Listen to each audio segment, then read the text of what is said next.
লালমনিরহাট জেলা আমার মাহফিল, আমি যাইতেছি বাজান, কত রিক্সার খোঁজে আছি, একটা রিক্সা পাওয়া যায়নি।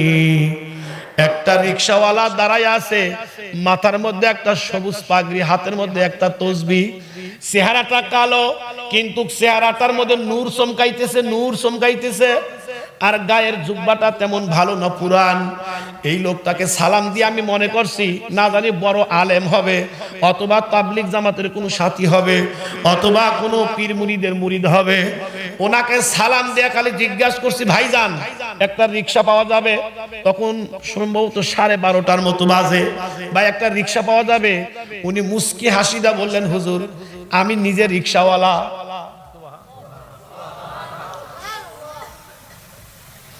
আশ্চর্য, কয় কি রিক্সাওয়ালা এত সুন্দর হইতে পারে?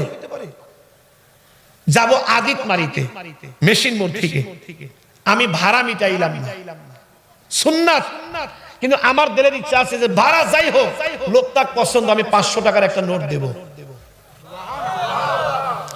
এ ভাই অনুরোধ করি কোন রিক্সাওয়ালাকে ভাড়া নিয়ে গালি দিবেন না। দোয়া শুধু আমার কাছে নাই, দোয়া রিক্সাওয়ালার কাছেও আছে, দোয়া বেয়ানালার কাছেও আছে। ওকে 5টা টাকা বেশি দিয়েন, ওকে 10টা টাকা বেশি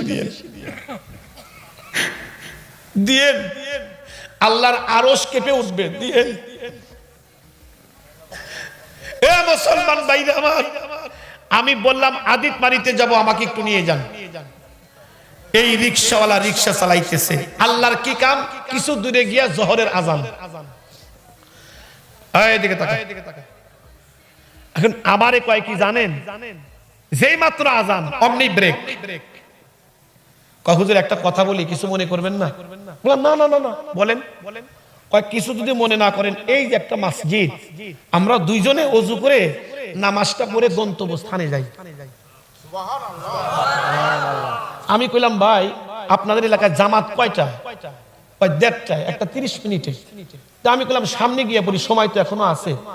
আমারে কয় কি জানেন, হুজুর কিছু মনে করবেন না, আলেম মানুষ আপনি, হয়তোবা হুজুর আমরা যা আধা ঘন্টায় যাব, রাস্তার মাঝখানে যদি আজরাইল আসে,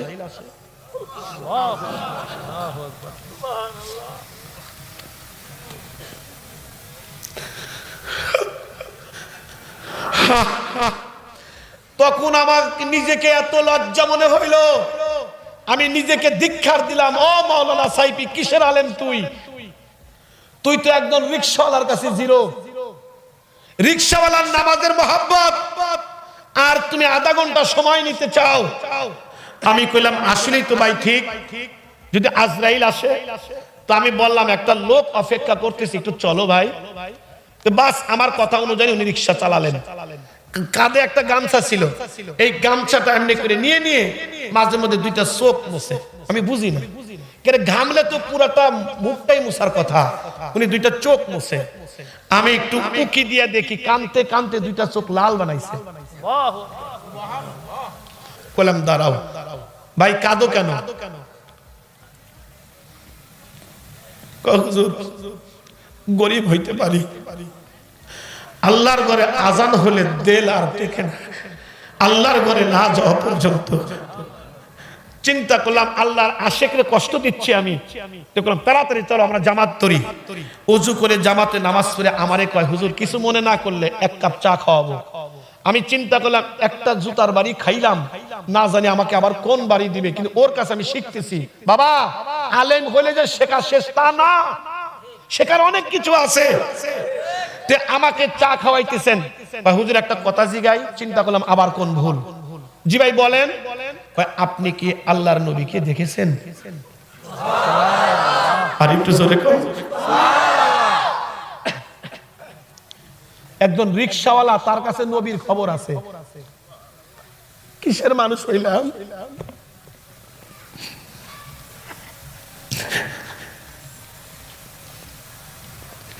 একজন রিকশাওয়ালার কাছে নবীর খবর। আপনি কি নবী দেখছেন?